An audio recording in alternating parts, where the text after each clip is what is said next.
The mechanized operation of the modern food service industry has been built around marketing dollars doled out to those who choose to take part in its destructive practices with promise of accolades and monetary success. In the shadows remain champions of morality, fighting towards a future for our planet through their practices, disregarding the egoic pull of self-serving honors. Rick Mullins is one of these soldiers.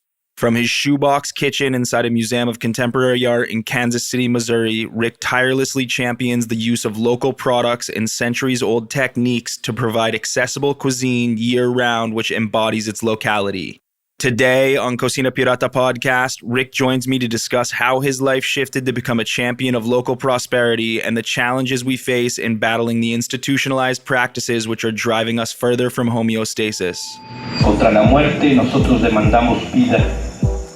Contra el silencio exigimos la palabra y el respeto. Contra el olvido, la memoria. Contra la humillación y el desprecio, la dignidad. Contra la opresión, la rebeldía. Contra la esclavitud, la libertad. Contra la imposición, la democracia. Y contra el crimen, la justicia.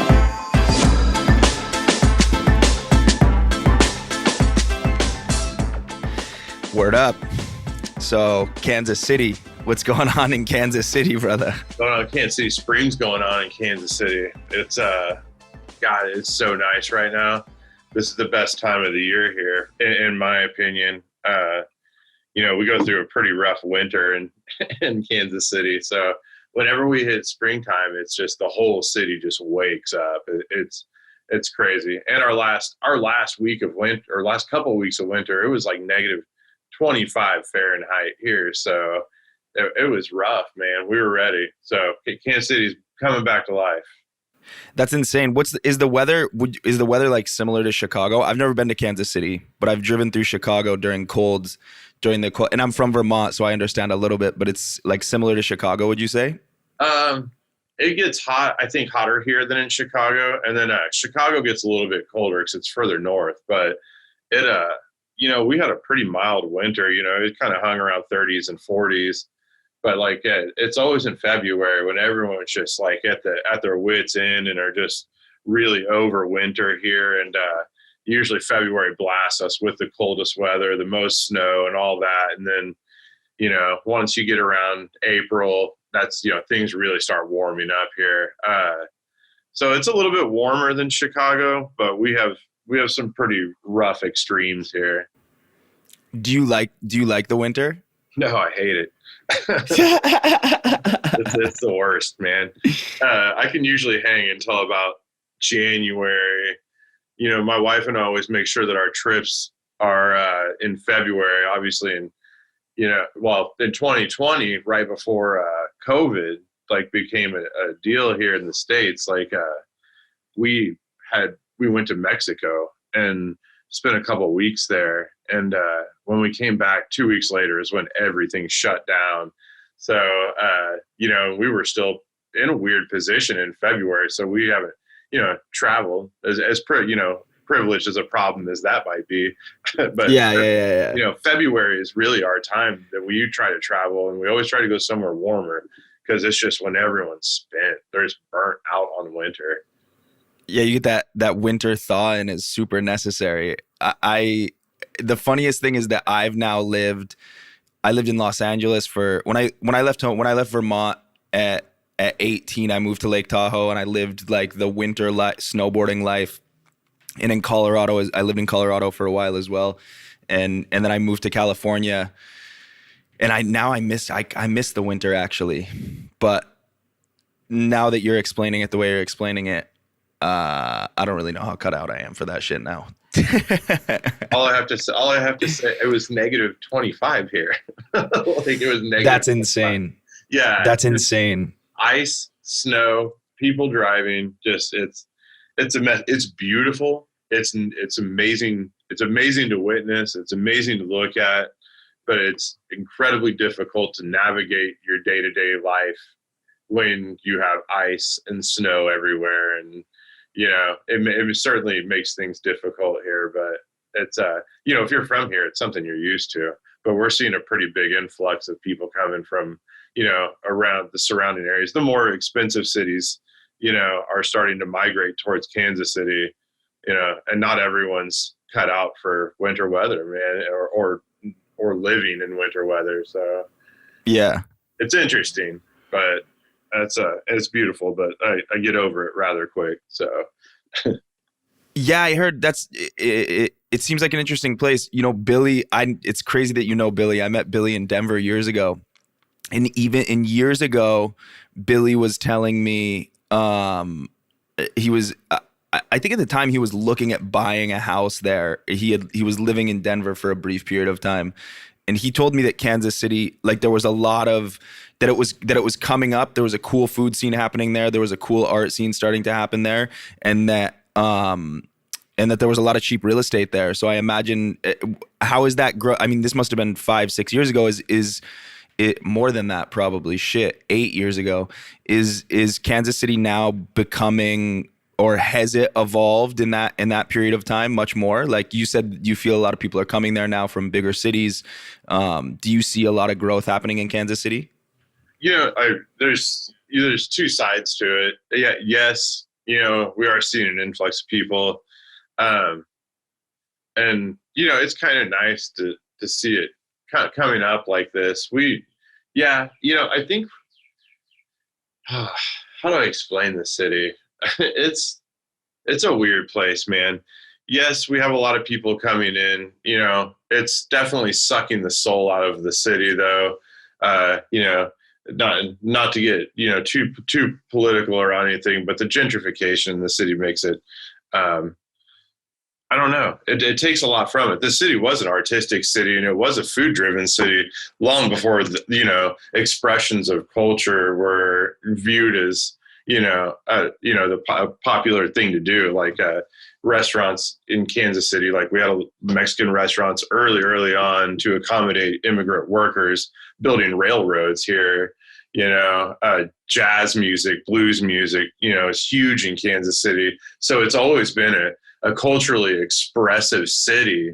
And I think that there's a lot more recognition for that now, but it's coming at a price, Yeah. The racial divide in this city has been deep, and it's been happening, essentially from the inception of the city. And, I don't know if it's getting worse or better because of this, but my guess is a little bit worse. I'm starting to notice a lot more white-owned businesses moving into predominantly Black neighborhoods because of the cheaper real estate and stuff like that. But even the real estate's starting to get really high here. So it's a double-edged sword, man. I like having people move here. I like to be influenced by as many people, as many cultures, as many whatever, as I can. But it's just interesting to watch, like all of that kind of get pulled away from the urban core of the city. Yeah, I lived in when I was that's a pretty long-winded response, but sorry, I had it on mute for a second, but no, that was a perfect response, and I feel that I lived in Denver at the beginning of what would have been its most recent gentrification. I think gentrification always starts with the arts, and I've had this conversation with a few people. So I feel like first the artists move in, and then the wealthy move in because art is cool. And I hear and I completely understand what you're saying. I watch it happen here in Mexico, and as you know, this is a big problem in Mexico. When people with money move in, of course it's cool. There's culture. There's a lot of things going on. But the divide, like you said, there in Kansas City, it's a racial divide, I'm sure, between Blacks and what Latinos exist there and rich white people, affluent white people. And here in Mexico or in Denver, we saw the same thing happen. There's just not a lot of fostering of that of that culture that existed there by those who are moving in, because they're moving in for those cheap prices and they believe that they're going to make the city something that it wasn't before. And so, yeah, it is a double-edged sword, and it's super difficult. Do you find yourself, I want to get into a bit also talking about, you have a really fucking cool job, probably something many chefs wish they had, working at is it a natural history museum? It's a contemporary art museum. Oh, a contemporary art museum. Sorry. Yeah. So, Good. Either of those would be so, cool. so anyways, you're at a contemporary art museum. Do you find that you're in a position to be able to foster, like what I was just explaining? Do you find that you're in a position to help foster the community, the endemic, so to speak, community that is there from what's moving in? Do you feel like that's a responsibility that you're able to take on your shoulders a little bit? I mean, it's weird. It's weird because this goes back to where you're saying about money and art. It's naturally money follows art. It's Yeah. it's art.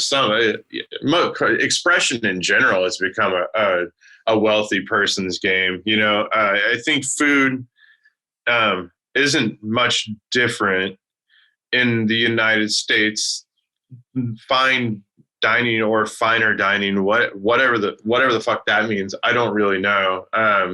Because I think I enjoy eating in nice restaurants, and I enjoy that. I don't care for the atmosphere or anything like that. So I get a little dodgy with the fine dining thing. But even music is a rich person's game, and I think that anything that's culturally expressive, there's a naturally parasitic relationship that people have with that, whether that be through the people who are consuming, or they're the people who are influencers and stuff like that.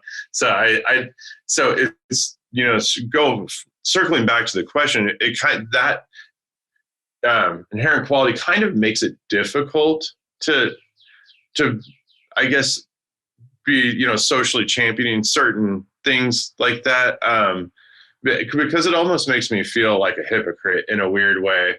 What we've done at the museum is I've dropped the prices on all of our food to never really exceed $12 to $13, and Wow. Yeah, and we don't play either. Like we want to give people the same food experience that you would in a fine dining environment, or a nicer dining environment, but we want to keep it completely loose, and we want that accessibility to be there for every single person in our city. But how to reach out, outside of the demographics that typically attend museums, is it's difficult. And the museum itself is taking a lot of measures and strides to become a much more inclusive place and have a much more positive impact on our community. So I think that we're kind of trying to make that happen. It's really just getting past the facade of what dining is in the United States. It's not. Yeah. It's become less of a communal thing and less of a something that people take personally and invest themselves in. And I don't know, it's become more of just a shit show, a show for everybody, and so I don't know, man, it's hard. Yeah, I struggle with that shit every single day. I wake up in the morning and I've been trying to, I write a little bit too. Like I've been writing on Medium and releasing some thoughts, and I've been struggling with this like open letter to the industry that raised me, essentially, because I started as a young kid. Like I started at 13 washing dishes, and that's my experience. And I never went like the fine dining quote unquote route, because I didn't want to be subconsciously influenced by something that I could never connect with, because that's not how I was raised. Like I wasn't raised with the money to go to fucking Michelin star restaurants and shit. Yeah. And now, and even in those days, those fine dining establishments, you still had to work and you still had to put in the effort, but it obviously was like a bit affluent. No, you had to be affluent to take part in that system even. And you're right. There is no other way to explain what's happening other than it's a fucking shit show. And if you care, and if you try to speak out and you try to do things that will move us back to the way it was, making it communal, making it all those words that you use to describe it, you will get pushed aside. I mean, I have the hardest time with that.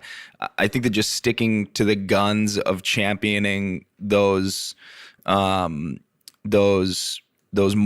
is important. And it's really fucking cool to hear you speak about being able to do that and being allowed to do that in your position. Like, look, going back to that original question about whether or not you're able to put that movement on your shoulders, it sounds like you are. It sounds like by taking the step to make food accessible price wise, but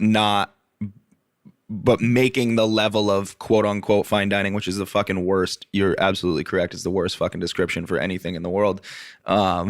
What is the feedback that you get from your team there, from or how does that work out when you present to them like, yo, we want to make this dope shit and we want to make it accessible for everybody? Do they understand that? Are you working within a community of people that understand that there? Do you feel like the culture helps you? Yeah, no, they have been totally accepting of it. I actually wasn't even sure that they would go for it. I mean, just because before that I had worked, and I guess, well, it could be considered a corporate environment, but, it wasn't considered a corporate restaurant group. It wasn't like a big monster group or anything. But, that's what, I mean, I don't know. Yeah, I never really had the opportunity to make changes like that. And, obviously the museum, they would like to make some money. It's not really profit. Everything goes back into the museum. We're a nonprofit. The museum's a nonprofit.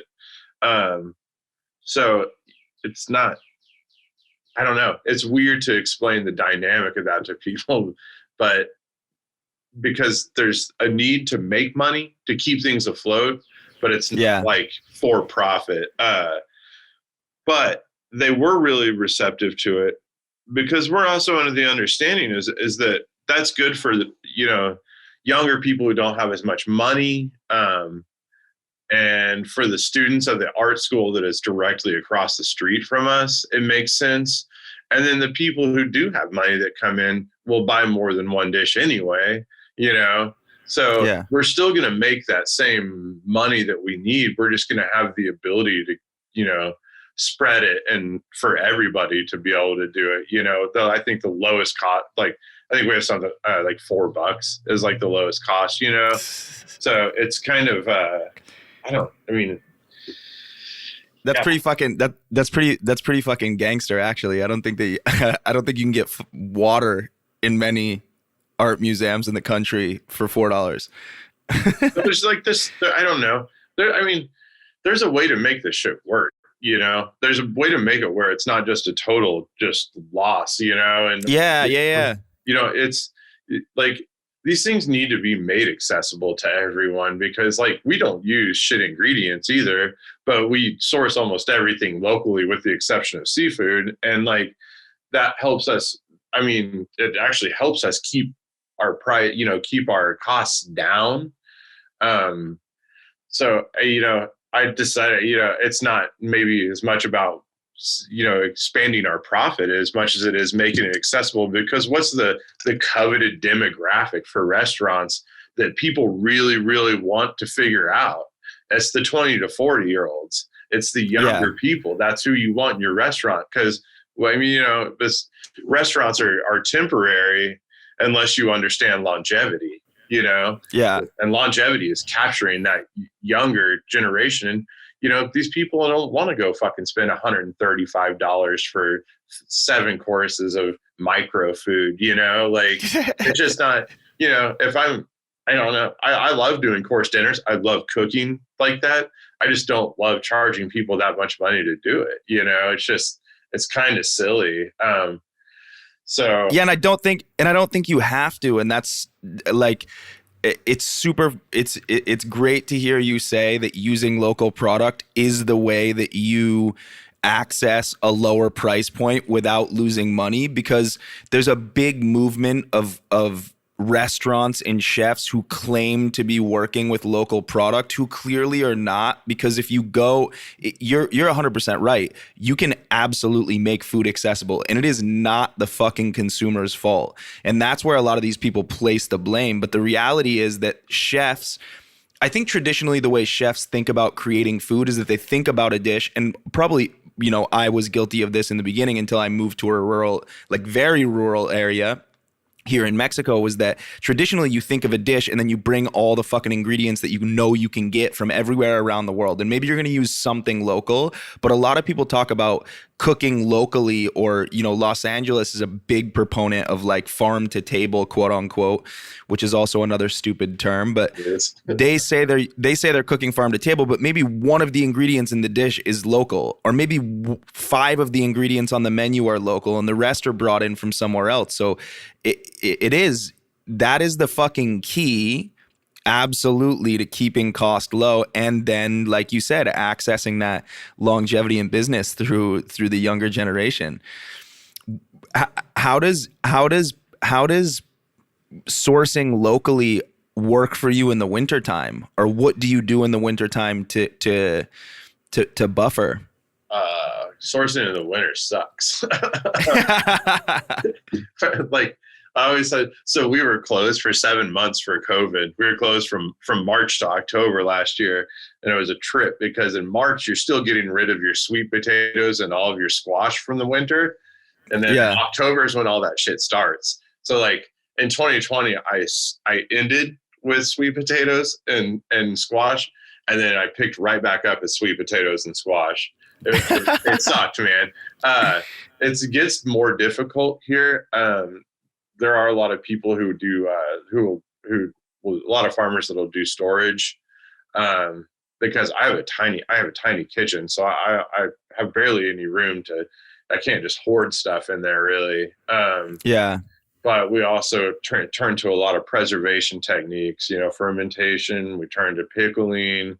We make a ton of like jams. We make a ton of, we use a lot of our like herbs and stuff like that. We'll load them up in vinegars that we make so we can, you know, have that for seasoning food to make things exciting. Drying a lot of the stuff. You know, we used to cure things. We don't cure nearly as much. We're also, you know, winter is a time where a lot of people instinctively switch to meat to compensate for the lack of ingredients that are available. And we try not to do that as well. You know, sometimes we get caught up in it, and that's because we get really, really, really good product from our local farmers, like that, you know, meat as well. But it's, you know, you just got to figure out ways around it. Yeah. I mean, we end up using a lot more grains. You know, we'll start using things with it, you know, the pastries and stuff like that. You know, we just try to figure out ways to navigate through it. And usually by about mid-March, getting into the beginning of April, things really start flowing back in. And by then we're so just like ready. We're just ready to burst, you know? So, you know, it's funny to listen to you talk about one of the like hip trends, obviously, over the past 5 to 6 years has been fermentation and preservation and all of these things. And generally the people who are doing it don't really need to do it. So it's very cool to hear you talk about it as like, you know, like that's how you fucking survive the winter, bro. That's what that shit's for. And it's not really like, then it's not really cool. It's just what you do, right? Like, I think that there's this whole mystique about fermentation or curing or any of these processes that they're like some crazy fucking science that you have to learn. When my grandmother passed away, I found a bunch of her recipes from like 80 years ago and even older than that didn't say anything about lacto fermentation. It just said like St. John's pickles, for example. You know, it's just like you just put salt in the fucking crock and put it away. So when you actually have to use that shit, it's cool. That's one of the unique parts about having to cook through the winter and being dedicated to your craft and your product. Is that you get to do some of those cool things. How do you manage your larder, so to speak, in a small kitchen? Do you have storage space for those kind of fermentation projects? Well, no and yes. in any corner you can find space. Yeah. It's we have to be careful. Because of the health department. It's not here in America. Fermenting and pickling and stuff like that. I didn't even think about that. They come after your ass for that shit if you're not doing it right, or you're not in compliance with all of the ordinances or whatever that are put in place by the health department. I can go on a whole fucking different deal with that, but I'll leave that because I don't think it's necessarily their fault that they're underfunded and undereducated. But 100%, bro. But it's we make do. I'll say that. And we just get as creative as we possibly can, and then eventually everything makes it into our cooler. It is. Yeah, we had. Go ahead. We had the last place I was at in LA. I got lucky and I was consulting on this place, and I ended up staying on as chef for a little while, and we had to build something off. Well, they owned the building next door, so we got lucky. We had this like extra little place to store. But LA was a nightmare with the health department. Do you have the same issue there? Like you can't do anything without a HACCP plan, essentially. Yeah. Yes. That's for the most part. That's true. We did get a little bit of changes to that, like especially with cryovacking. Cryovacking is, well, up until I think last year was not allowed at all in without a HACCP plan, and now we can use them for 48-hour marinades. So that's the extent of where we're at. So essentially everything that's in a vacuum bag is in a 48-hour marinade when the health department comes. No, when they show up. Yeah. It's a 48-hour marinade, bro. That 2-week ferment the bag is so aired up and it is so tight that it feels like it could pop at any minute. Is 48 hours. So, we don't even have a cryovac though. Like I don't even have room to put a cryovac in there. We've got real minimal equipment, and but it's what we need. That's how we get by in such a small space, is that we just keep the shit that we need. Until next year, I'm going to try to get some cool shit like a freeze dryer and stuff like that, and then just try to figure out where to put everything. But when did you start? What's your we're a bit in, but we'll let's go back to the beginning a little bit. What's your story? Like, where did you start, and how did you get into the position that you're in now? Just speaking of like the stripped down, this will all come for full circle after, because the stripped down kitchen for me, like I have worked in, I've got like 23 years now in the kitchen. I've worked from fucking everywhere from like 500 cover restaurants to small restaurants. And now I stripped I stripped everything away when I came down here to work in a similar fashion as you are. And it was like the greatest challenge ever. So what's your story? Like, where did you start, and how does that reflect on where you are now? My story is kind of weird. It's I've been professionally cooking for like 10 years now, which has coincided with the time that I've been not consuming alcohol or hard drugs. Crazy. So I went to culinary school for a real short amount of time and dropped out. I don't do well with authority. I don't do well being told what to do. And I kind of think that culinary school is a place where creativity has a tendency to get sucked out of people.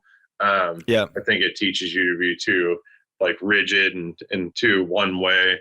And so I went there. I was working in bars, and I just ate a lot of painkillers and drank a lot of alcohol. And some shit came to a head in my life where it was like, you need to go get clean. So I went to rehab. Did a couple levels of outpatient as well as a full inpatient rehab. Cut all that bullshit out, and got in at a spot where one of my friends was cooking at. So I just started there, At first I was like, oh, I want to be this. I want to be that. I want to be Thomas Keller and all this bullshit. And then I started really learning what the restaurant industry was about. I started when I was about 31. So Yeah. I had a different mentality going into it. I'd already fucked with a lot of life lessons that most people don't have to deal with. Most of them self-inflicted. But I went into it with a different mentality, and I went into it knowing that I didn't want to become where I was at. So, I stayed within one company, and I kind of got to run the gamut in, a 6-year span of working in a small spot all the way up to this, what you're saying, like 500 people a day, cruising through it. And I just kind of saw how that worked. And I worked at a few fine dining restaurants in between all that. And, I realized that, I don't know, I just kind of thought it was all bullshit, and I just kind of got over it. And I got my lessons in where I needed to get them. And, my buddy and I started doing a bunch of pop-ups, and that's where I really started beginning to understand what my own culinary identity was, because I was simultaneously figuring out who I was as a person. So, in that 10 years of not drinking and not eating every single drug that I could possibly find, in that period, I really started figuring out what was important to me. I've always been politically minded, but I've never been active enough because, I spent too much time just being fucked up. I realize that I do have, a strong set of ethics and morals that, I'm not going to say a lot of people don't have in the restaurant industry, but, I think is not as highlighted as it should be, or, isn't encouraged for people to step out and be like that. But, I started through these pop-ups, started figuring out who I was and what I wanted to do. And, I kind of came to this museum. My friend was the general manager there at the time. He is no longer, but, I saw it as a pretty unique opportunity. It's not extreme volume. We can accommodate anywhere between, if a really busy day would be like 100 and something, 120 people or something like that. But, we don't usually hit numbers like that. So it gives us time to be a little bit more refined and really think things out and really, be who we are. And, we kind of just got a green light to be ourselves and just create the dishes that we want, because not only are we trying to find out who we are, I think simultaneously the restaurant in the museum was as well. They had just, a few years back, the original chef of the restaurant passed away. I didn't really know her or anything like that. So she passed away, and then, they had a couple chefs in between, and I think they were really trying to figure out what they were as well. So, it kind of just ended up being the right time, the right place. And they were the type of place that was just going to be like, what moral ground you stand on is completely acceptable to us, and we'll let you do what it is that you do and express yourself, So Sick.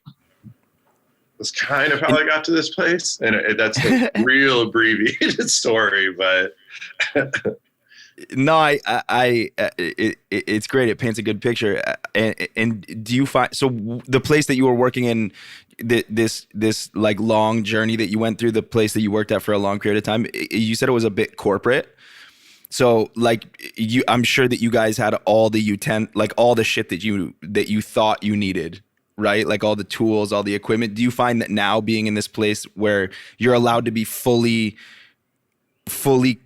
you have full carte blanche, so to speak, in creativity, but not as much space? Do you feel like actually it's helped you be more creative to not have crutches in the kitchen, not have all of the things, and really have to figure out how to make things work, like a small kitchen and working with local products through the wintertime? Do you feel like that's been a big proponent for forward movement in your creativity and finding yourself? Most definitely. Yeah. No, as much shit as I talk on winter here, it certainly has pushed me to be a far more creative chef. And then also, being in a place where I don't have access to whatever I want, whenever I want, or, I don't have, 3 cryovac machines to sous vide for, for sous vide and shit like that. Like,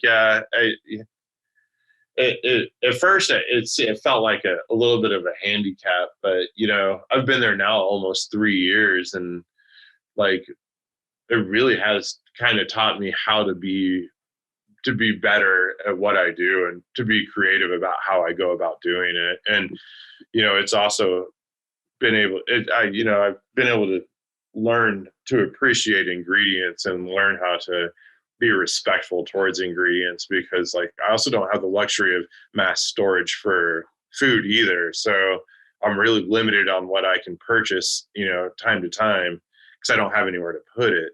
So, it's all led me to be a little bit more thoughtful and a little bit more delicate in my approach to how, I cook, but also how I create dishes and like conceive them.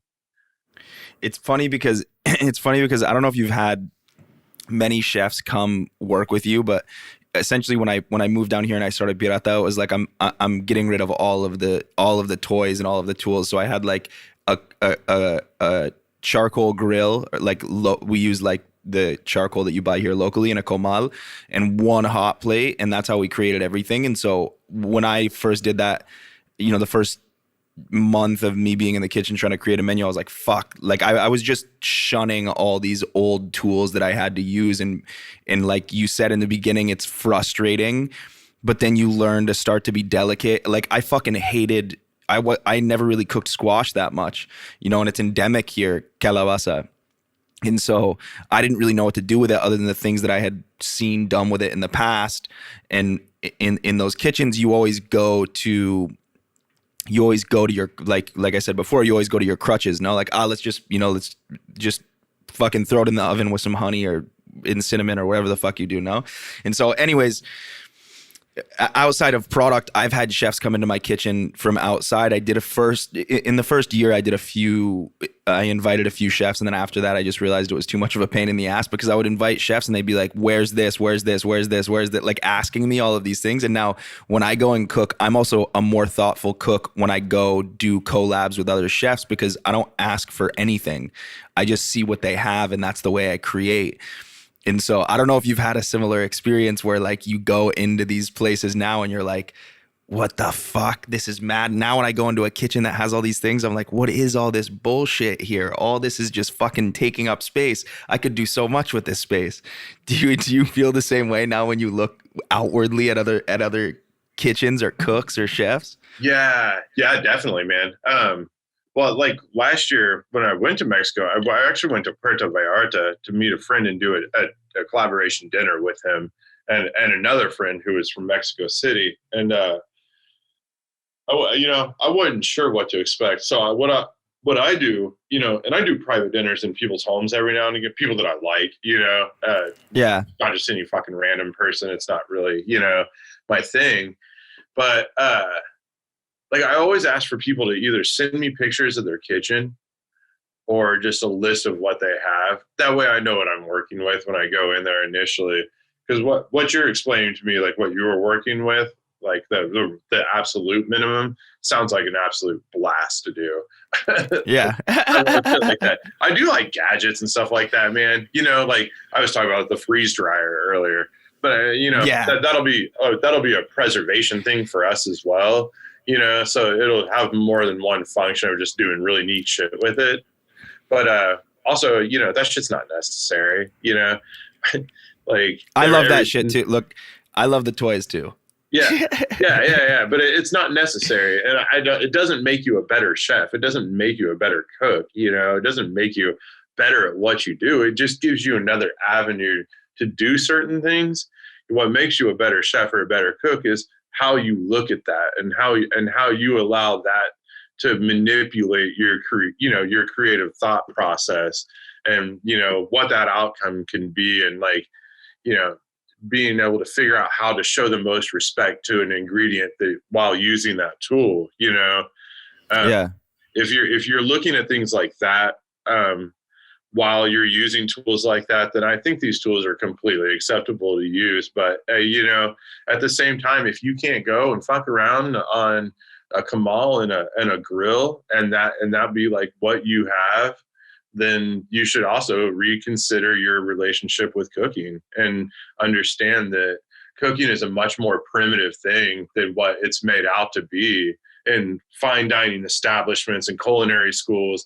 There's people need to get back to their connection with what cooking really is, besides just a form of sustenance or, a fucking cool Instagram, post or, any of that shit. I'm not saying don't post your shit on Instagram. I do it all the time, but no, I feel you. It's just, what makes it special is like what you're doing and who you're sharing that with, and who's sharing that experience with you. That's what makes that shit special. You can do as many tricks as you want, but it doesn't make a good dish necessarily.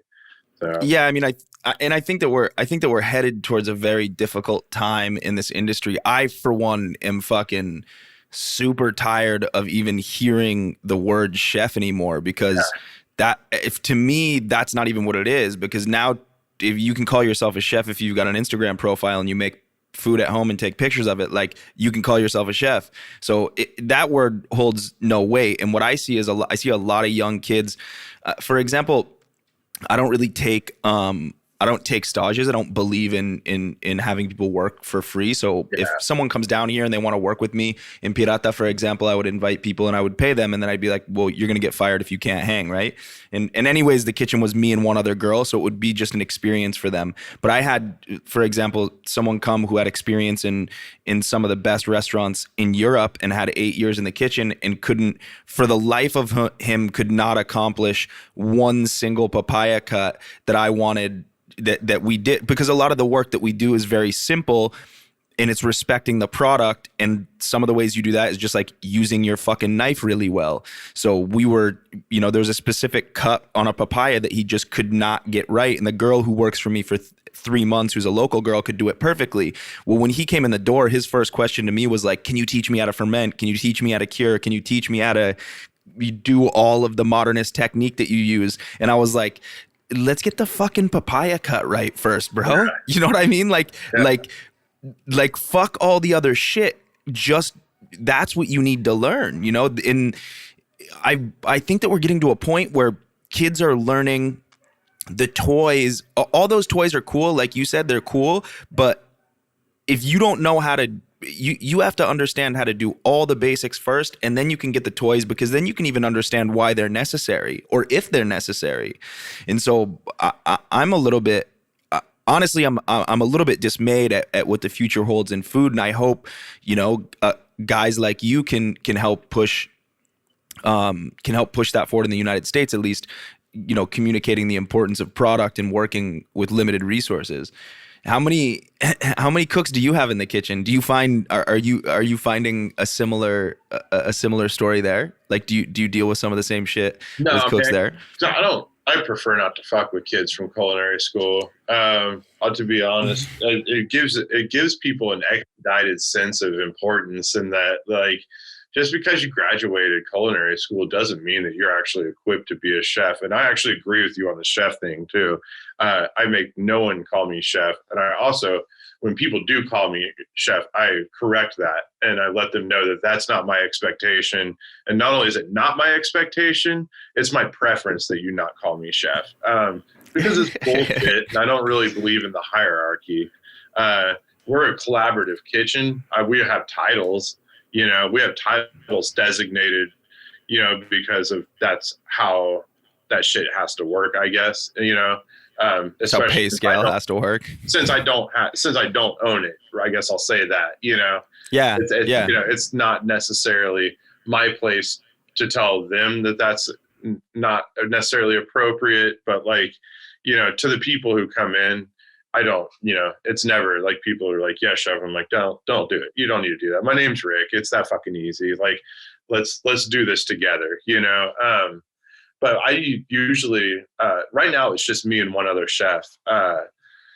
we typically will run with 6 employees total. That includes myself in the back of house. But right now it's just me and my sous chef. But hopefully in the next like few weeks, we'll be adding on. I'm hoping. Everything's really weird with COVID here right now. So all the basically restrictions were just relaxed, with the exception of the mask mandate. So we'll see an influx in business. We already have. So I expect that we'll be building on. But, the culture that we have in that restaurant, there's only 3 front of house people right now as well, is that we're here as a unit. And we do have an extremely close bond right now. And we do act almost as friends when we're in the kitchen and when we're working, and that has created a really special environment. And I think it's reflected in, we get a lot of compliments, a lot of good reviews, a lot of people who are out there, they're just like, whoa, this is a fucking crazy experience. I'm really stoked on this. I feel like it's really showing in what we're doing, but it's not ran like an orthodox kitchen. It's definitely not something. I don't want a traditional kitchen. I want nothing to do with it, honestly. Yeah, absolutely. This is one of the reasons why I have made the commitment to myself that any project that I create, me and my wife are moving to Baja. I'm working on a new concept for there. And then I just launched this, during COVID for me, it was like, I want to shift to just helping other human beings. And then anything that I do myself is going to be like me and one other person from now on, because I like that, the orthodox kitchen. It's very fitting because it is like a fucking religion, no? It is. And one of the things that I started to do in Pirata was, like, I came here to find myself. I went through some similar things. I was sober for 2 years. I got sober for 2 years. Just, like you were working at a bar, I was working in the kitchen. We know how it goes. Just taking advantage of all of the fruits that fall from the trees, right? when they're there. And when I came here, it was really about like breaking down the walls of what was true and what was not. And I don't know. It's fucking wild, dude. It's really crazy to me that we still follow these archaic fucking rules, and we believe, like, the entire world believes that somehow the French system created by one dude is the system that all these kitchens should be operating on. And then all of the judges of food, quote unquote, judges, the food critics, the award ceremonies, they're all based on the same bullshit. And all of that bullshit, it just creates opportunity for anyone who's willing to take part in the lineage. Because if you look specifically in the United States, the majority of the guys who are successful there have worked in one of the same kitchens, right? Like, they're all still coming from the same fucking 5 restaurants and then just blossoming out. So to me, it paints a really incredible picture of capitalism and how capitalism works in the food industry just as much. No, it's a crazy fucking thing. So fuck, I don't know. How do we move past it, man? I think capitalism is the biggest detriment of all to humanity in general. I definitely think that we learned what capitalism has done to the restaurant industry. I mean, during COVID, yeah, it was a fucking bloodbath, man. Like, it was a bloodbath here. Like, I mean, it was just restaurants closing left and right, and but it definitely says something about the foundation. I think we all learned some really important lessons over this past year and a half, and I'm hoping that people are starting to really get a grasp on what it means to live in a capitalist society and a pseudo democracy. And I really hope this woke some minds, because like the restaurant industry, this should be a very fucking valuable lesson that things aren't being ran correctly, and things that are being ran on a high profit model and a profit over people model, and that will cave in on itself. If you look at any major financial institutions, especially stuff like real estate, like, you're good for a real estate pop about once every decade or so, where shit just really hits the fan, then where the dollar loses so much value that, everyone's freaking the fuck out and deciding it's time to start, stocking up grains and shit in their basement. It's like, but this is all signs of a very fucking flawed system that is not designed for the benefit of the majority of the population. It is designed specifically to benefit those with a lot of financial stability and or just wealth. So, and I think that is also directly reflective of what's happening in the restaurant industry. What the answer change that? I don't know. I think that this is a dangerous fucking thing to say. People get weird about it, but I definitely think that it would not be completely inappropriate for the restaurant industries to unionize or create something similar to that we have the ability to fall back on, because it is such a volatile fucking, industry. I agree. And I agree in this. Look, if you said it in pretty clear words, but I think that the reality is, in what's capitalist about, and has been capitalist about the restaurant industry, is that it's been propped up on speculation, essentially, because there is a lot of these restaurants, fine dining restaurants, if that's what you want to call them, are the best restaurants in the country or the best restaurants in the world, were on this surge up because cooking became cool. And so what happened was, on speculation, investors dumped a shitload of money into projects, millions of dollars. I don't think that you should ever spend $1 million to open a restaurant. I think you're fucking stupid if you spend $1 million to open a restaurant. It's completely pointless. It makes no sense. It's unnecessary. And people are spending 5 times that on building a fucking restaurant, right? And so all of these investors, on speculation of growth, dumped money into projects that they weren't going to see back. What they were going to do was they were going to bottom line their labor. They were going to cut. One of the most difficult things I had to deal with in Los Angeles when I was working with big money. Working in big money restaurants that were like multi-million-dollar restaurants, is having to tell my laborers that they couldn't work 40 hours a week, because if they clocked out 15 minutes late, they'd go into overtime, and we can't pay them overtime because the owner doesn't want to pay overtime, even though we're making millions of dollars.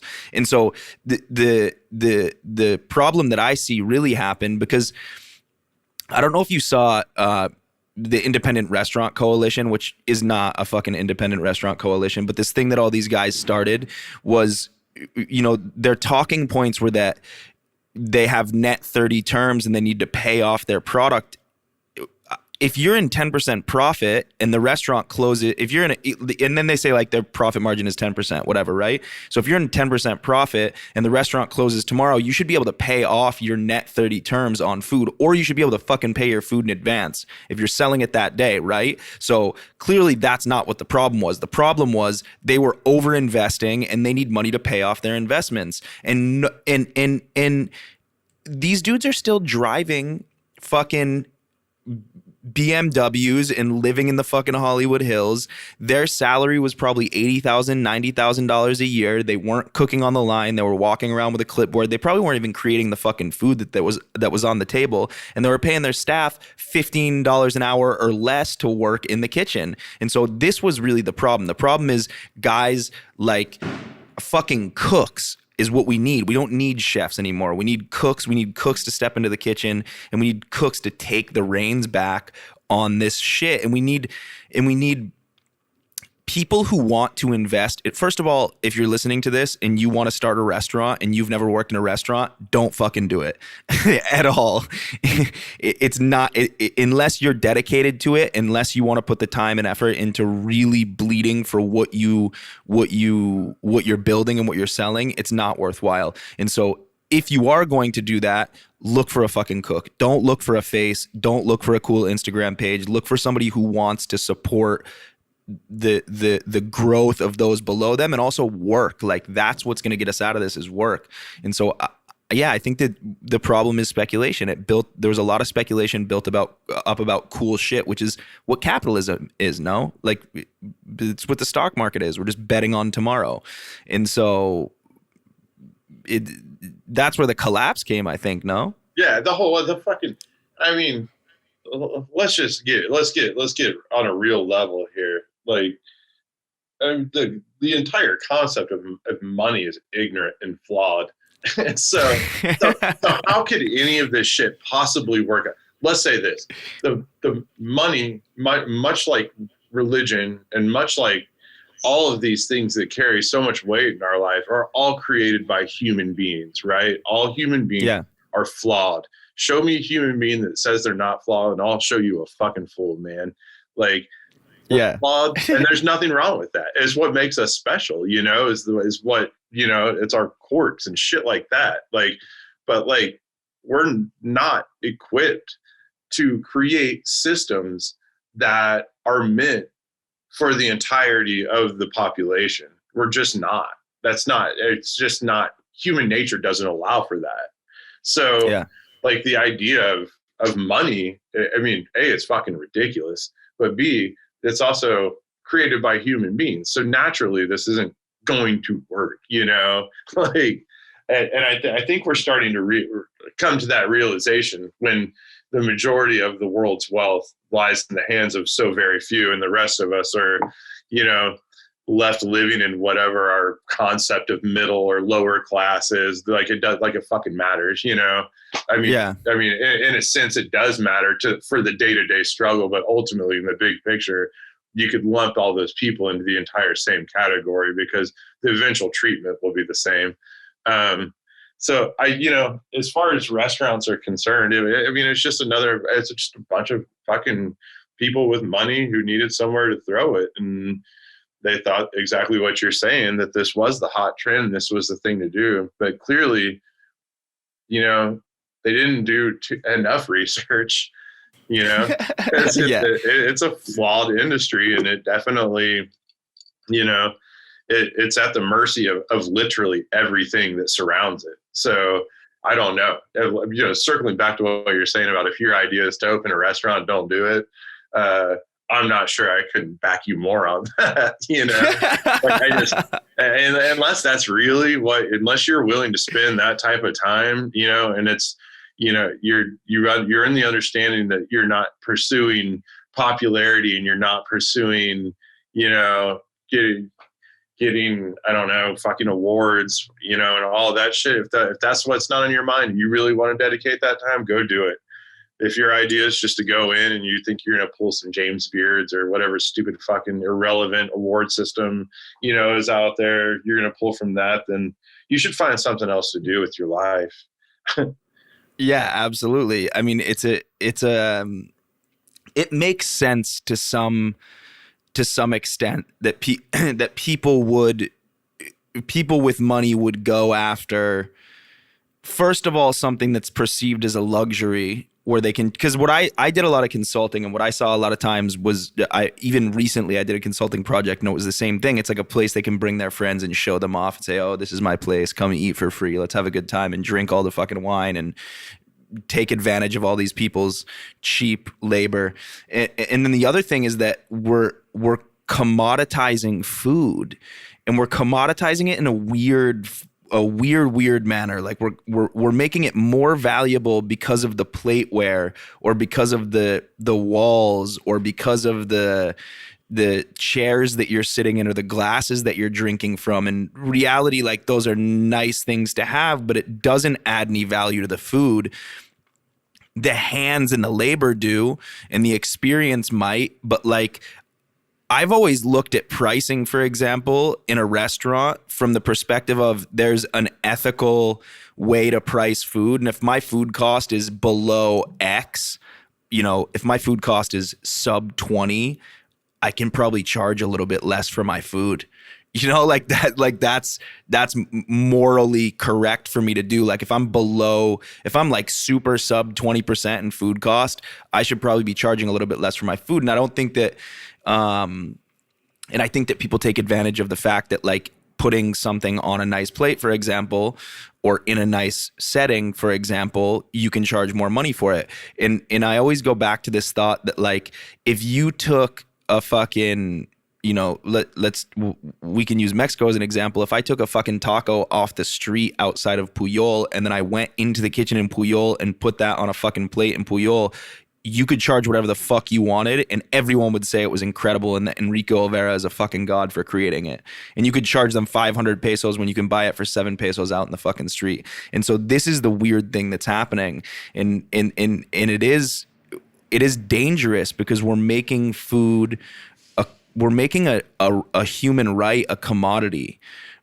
And it's difficult. It's very difficult for me every day to think about how the fuck we can correct this issue. That's one of the reasons, like, you know, I charge, for example, 1,000 pesos for 10 courses of food and 5 beverages, because that's just what's just. And I probably could charge a lot more, but that's the effort that we all have to take. And I hope, but I don't know if in reality it's going to happen. I hope that this was the check we needed. But do you really see any change coming from COVID? Like, do you really see any change coming from these motherfuckers at the top? I think, well, yeah, that's, and there's the problem, is that no, you don't see a change from people at the top and the people with money, you know. I'm not specifically saying anything about where I work, you know. A little bit different scenario. But no, I mean, the people who have, you know, money are also the people who didn't want to wear their masks, you know, and going out in public and thought that they were too privileged to do shit like that, you know. So no, do I think that some people woke the fuck up, man. Do I think that it's going to be the ultimate catalyst for change? Probably not. I think it's going to take a little bit more extreme situations. But I mean, the way shit's going, that can't be too far away either, you know. It's, you know, we live in an incredibly unstable world, and inevitably something else is going to pop up that's going to challenge how we perceive our realities. And, you know, I think that this maybe, you know, this time with COVID I think it really did allow people to kind of wake up to what is going on, or at least get a basic surface understanding, you know. Like, a lot of Americans didn't think that racism was really a deal in America, which is fucking absurd. But like, you know, but like, a lot of people got learned to it whenever the George Floyd thing started, which it's been going on for much longer than that, you know. But you know, it's, you know, that everyone had an opportunity to stop and really think about shit. And, you know, whether that was because you were unemployed, furloughed, or on leave, or whatever, you know, I think it gave people an opportunity to see that. And I think if there's any crisis that goes deeper than something like a COVID, you might start seeing people stand up and be like, you know, this is fucked up. I think we have the power to stand up and say, we're done with this shit, because that's what it's going to take, is everybody just to be like, yo, this is dumb. Like, we're doing dumb shit right now.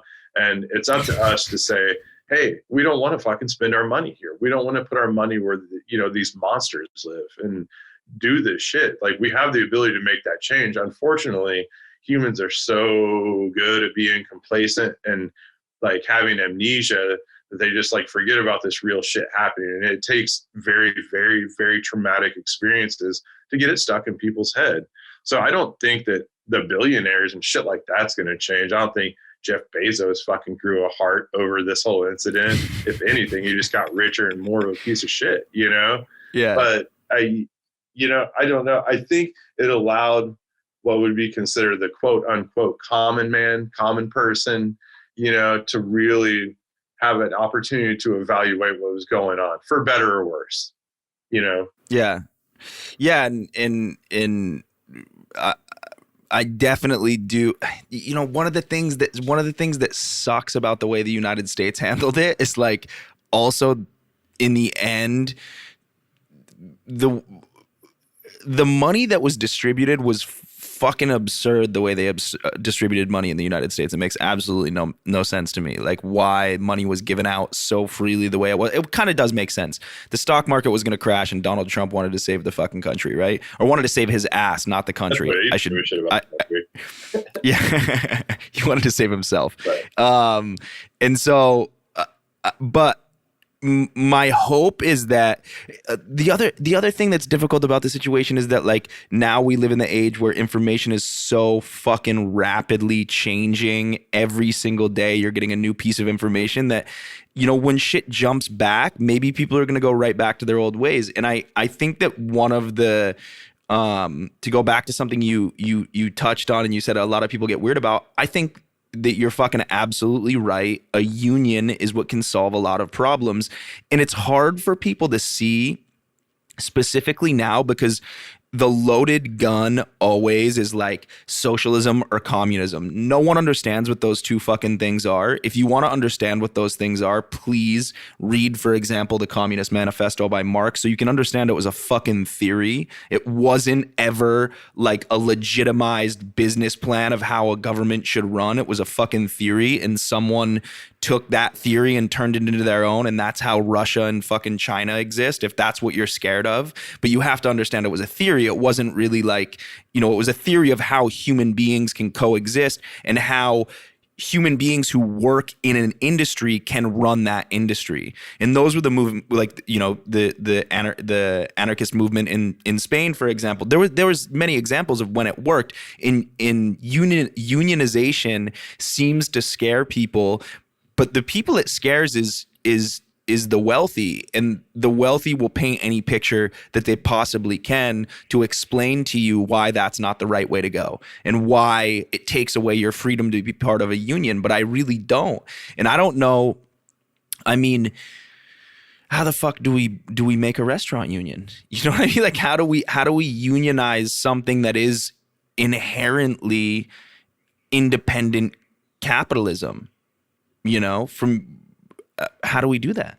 Oh man, I don't even where do you even start with that? You know, so many thoughts on that. I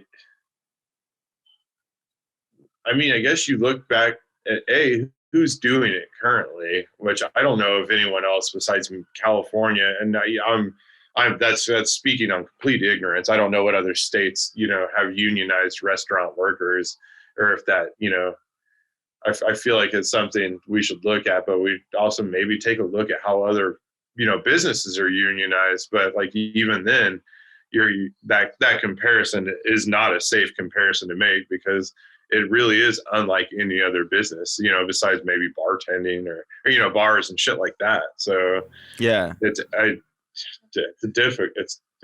a really weird thing to try to figure out. I don't know. From my perspective, I think that one of the things that we have to do also is we have to stop fucking looking at solving these problems. For example, the work that you're doing, whether or not you realize it, like everything that you've explained to me about what you're doing is in some sense doing exactly what we're talking about doing. You're making a standard. You've been given the ability. For example, in your position, there's many chefs who would go into that position and they would probably bring in fucking the most ridiculously expensive bullshit from around the world and charge a lot of money because they could, because there's expensive paintings hanging on the wall. But you, like, luckily that art museum was gifted with someone who had values, and you were able to take that power, and instead of turning it into a high profile position for yourself where you can get written up in magazines for having the most fucking extravagant menu on of any art museum in the country, you said, look, we're going to fucking dig in and we're going to do some humanitarian work, and we're going to set, and you probably will never get, you're never going to get a fucking the real recognition you deserve for what you did. But what you're doing is not about the food. What you're doing is about building community and building morals inside your community. And that's what we need to do. We need leaders like you, for example, who can just quietly do what they're doing. But then also you've got to once you build that system, I think that you've got to build a platform for yourself to speak about it, because it is of value. That's what we need to do. What we need to do is we all need to humble ourselves, and we need to work inside our community to create symbiosis, and create fucking homeostasis, just existence on a normal level where every human being can come and experience what you're doing, right? So I think that that's the first step. Yeah.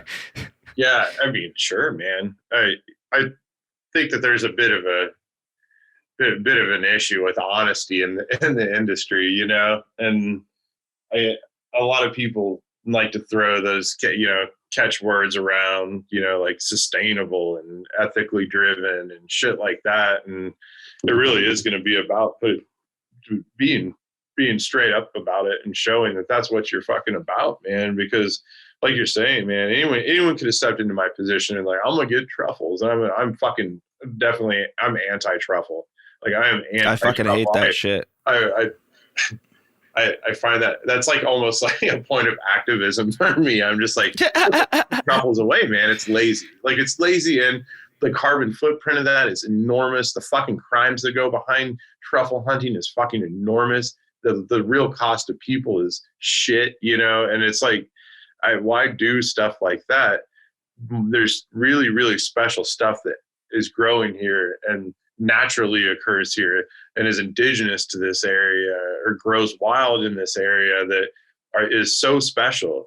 And I think that people, maybe take a little bit more time to understand what, why that's special. And then when you treat it special, that's when you have luxury ingredients. You know what I'm saying? Like you don't need all that flash and all that bullshit. And you're right. I probably won't ever get picked for an award or a James Beard. And like, I really couldn't give a shit less. Like that stuff, none of it means anything. It's all stupid. It's all back rubbing, and it's all the same fucking jack-offs getting in there and saying that this is who everyone should vote for. This is who I nominate. And it's like, I've seen restaurants get nominated for James Beard Awards that are just absolute pieces of shit. And, yeah, I think it's because it's a ridiculous system. It's stupid, and no one should fucking worry about stuff like that. It's dumb. Like I worked in a restaurant that won a James Beard Award literally right after they got it. And they still couldn't fill all 50 whatever seats, it's bullshit. It's all a facade. It's some weird, like people's desire for recognition is just, I don't know, man. It's kind of fucked, because it's like, the recognition that you need actually, it comes from the people who are most important to you, not a bunch of fucking strangers or a bunch of dudes in suits and ties that, are going to eat at fucking every 5-star whatever restaurant, all that bullshit. I think it's all just, it's ridiculous. So, yeah. And it is a fucking ridiculous system, and I'm even more pissed off about it this year because they continue to give out these dumb fucking awards. What did you do in the year that you were shut down that made you qualified for 3 Michelin stars? Right. How can you possibly get a fucking Michelin star and you were closed for a year? Yeah. So this is but this should, I hope that this is a wake up call. In reality, you want to know what? I respect some of the people. Let me think about how to phrase this. I respect the work that some of the people on those lists are doing, but I do not respect the fact that they do not they should give that shit back. Yeah. Every fucking person who won an award this year should say, fuck you, I'm not taking it. Not congratulations, here's my fucking Instagram, like put it on their Instagram. None of that shit. Give it back. What the fuck is it for, and what good is it doing? Yeah. It's doing good for your ego and nothing more. So give the shit back. And then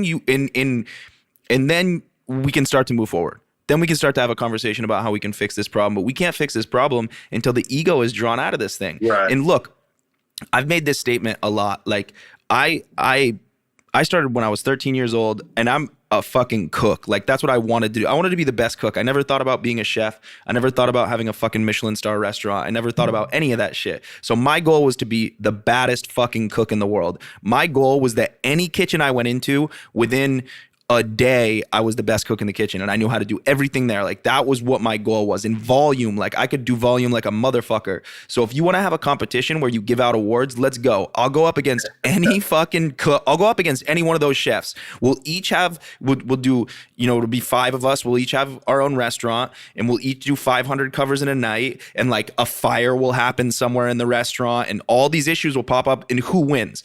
I guarantee you nobody's fucking beating me. Like I can say that with confidence. And so that's really what we should be giving. If you're going to give an award for someone who don't give awards for how nice your plates are, how nice your chairs are, or whatever the fuck the Michelin star means. How about giving an award to someone who really cares about their community and do some fucking research behind why you're giving the award, you know?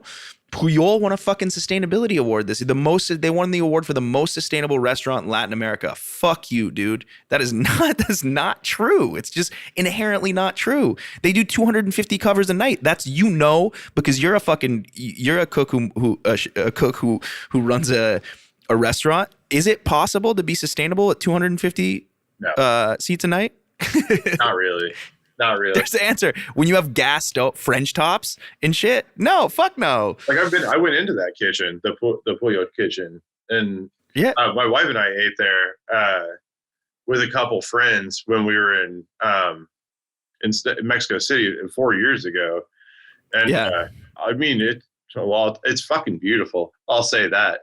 Yeah. Like I just don't how a restaurant can do anything above 200 covers and be sustainable, I think is becomes more and more difficult, especially, you know, while in Mexico City is a little bit different than say Kansas City, you know, it's a fucking infinitely smaller city. So, you know, the market, you know, what's available to us is almost limited, you know, like I probably could do some patchwork and get enough meat to cover that many covers, you know. Can I get enough to cover it for a month?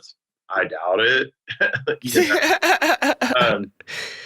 So like circling back to the Michelin star thing, like how fucked that is how can I possibly respect that if every country is not taken into account? Like how is that possible? You're telling me that just those select places that you guys have decided to send your people to is where the best food in the world is? Like, I don't fucking think so, man. And the world's 50 best, all that shit is silly. On that same trip, we ended up going to Peru and we ate at Central in Lima. And I do have a bit of respect for what they're doing because a lot of what they do, especially up in Cusco, is centered specifically around the populations, in particular, I believe, a lot of the indigenous populations to that area. Yeah, and that's real shit. So that's real shit. But how many people are really doing that on these lists? You know, like how many people are really putting that much effort into doing something really positive for their community? And, you know, especially when you start looking at, you know, the indigenous populations of those areas, you know. Not fucking none, dude. Yeah, that's the reality. Like these guys, maybe there's a few, right? Like Central, I think is OG.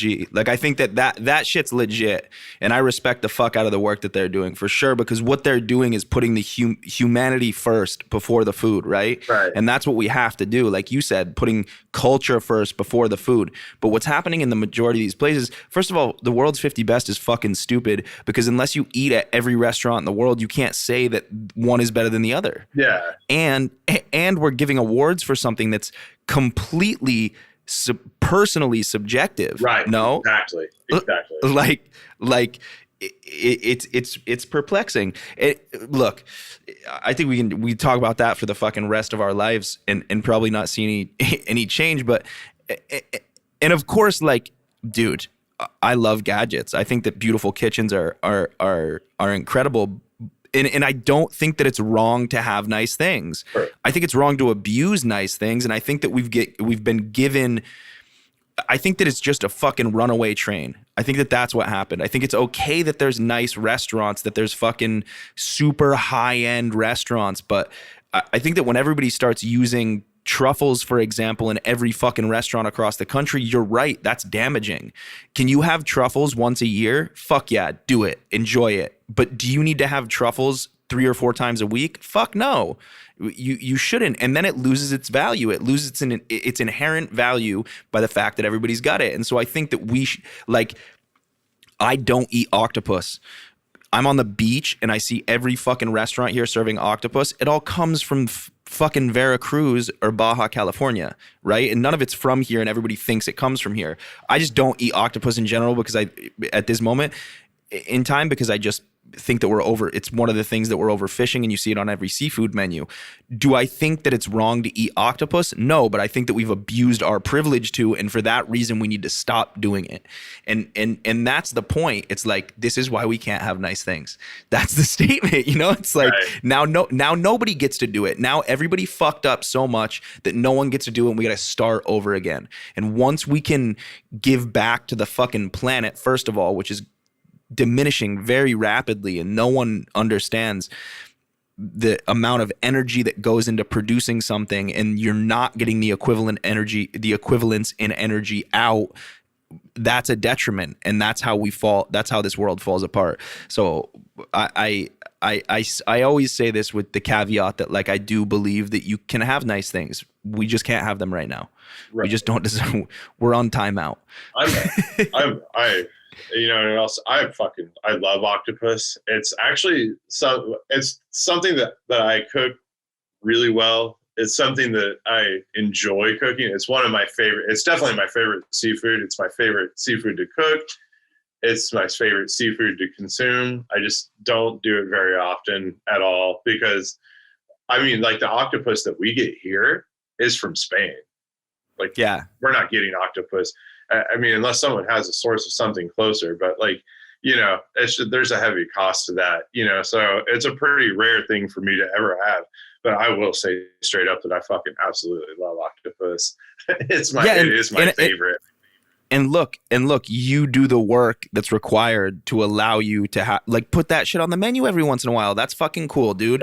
Bring some shit in every once in a while and put it on the menu. The problem is that, like, when you're when you're flying shit in every single fucking day to your restaurant from across the globe, that's not being respectful of the gifts that you're given from the fucking planet. Right. I just don't believe that. You can pay homage to those things for fucking sure, dude. Have a truffle night, have an octopus night. You know what I mean? Have a reason to celebrate that product, but don't just make that product another fucking thing on the menu. Right. That's what you do by having it there all the time. You just make it another thing. Pay respect to what it is and bring it in and do something beautiful with it. Right. And I think that that's one of the things we have to get back to. Now food is just like something that we distort from its original form and turn it into something that's ours inherently. Well, you didn't do shit, bro. Right. You know what I mean? Like, that's the other thing we have to realize. Like, the earth grew it and there was someone that tendered that life. So this is I think where we start to make a move. And yeah. I mean, it all has to. I mean, what? Let's just fucking get away from like commodity farming. Let's get away from that shit. Again, we're in a fucking situation that's proven that these things aren't sustainable. They're not ways of life that, exactly as you're saying, putting energy back into it. It's not. We're not reciprocating anything. You know, we consume. And then there's a fraction of us that's trying to grow and trying to do the right thing. But that offset is way too fucking dramatic. And the only way that we tilt that back in the favor of the earth is by eliminating these massive the agricultural complex in America, period, is a fucking mess. And I know Mexico is not too far off because everything's coming here from there, you know? Yeah. I mean, it could be looked at a lot like the drug trade as well, you know. America is just give me, and we're not going to give you shit back, you know. And that it's going to take something extremely traumatic, and, you know, we can rah our politics and wave our flags and fucking blue lives matter this, and we can be conservatives, we can be fucking liberals. We can be whatever we want. We could be anarchists. We could fucking be nihilists. We could do whatever we want. But ultimately, none of that shit even matters, dude. Because at the end of the day, we have to turn around and we got to look at our environment and be like, how do we unfuck this? Because politics don't fucking matter in that situation. How we feel about shit doesn't matter in that situation. Like, how we feel about masks doesn't fucking matter in that situation. All that matters is that, like, we're doing damage that will never be repaired, and the only way ultimately that we can get out of this situation is by making those right decisions and doing things that have positive environmental impacts, like foraging's kind of one of those things. Like earlier you were saying, like fermentation, preservation became this like hip shit, and foraging did too. And I think a lot of those things came into play because of Restaurant Noma, getting major recognition. And but like even foraging, like if you're not mindful about what you're doing, you're a detriment to a population of plants that is part of an entire ecosystem. And human beings are so good at compartmentalizing shit and making it be a singular concept, as opposed to really looking at the big picture and understanding that there's a whole system that depends on these little things, even these little fucking plants that you're picking out of the ground and not even thinking about the consequences of it. And like food period, restaurant industry has to become a more sustainable way, thing. It has to be more sustainable, because we can't just keep contributing to the issues. We can't talk about doing people right and then turning around and just saying fuck off to the environment. It's just not a good, if we want to look at how to solve a lot of our real issues in life, we need to just go immediately to the environment and start fucking fixing that, because nothing else matters. Your stupid fucking wars don't matter. Your God doesn't matter. Your boss doesn't matter. Fucking no one matters. You know what I'm saying? Like, it has to change. Yeah. And I think that's where the fucking revolution begins, brother. Yeah. With us holding that, with us holding our fist in the air for the fucking planet. No. Right. Word up, bro. Well, I gotta. We've been at it for like an hour and a half here. I wanna keep going on this, but let's do. Next time we do this, we're gonna do this in person. No, I'm coming up there in July. We're gonna fucking cook together. Yeah, we're gonna chat. It was really beautiful connecting with you, dude. I really love your mission. I'm happy that we got to get to know each other in this format and have this conversation and share this with people. And really beautiful. Please keep the incredible work that you're doing for your community and for our fucking community as cooks in general going.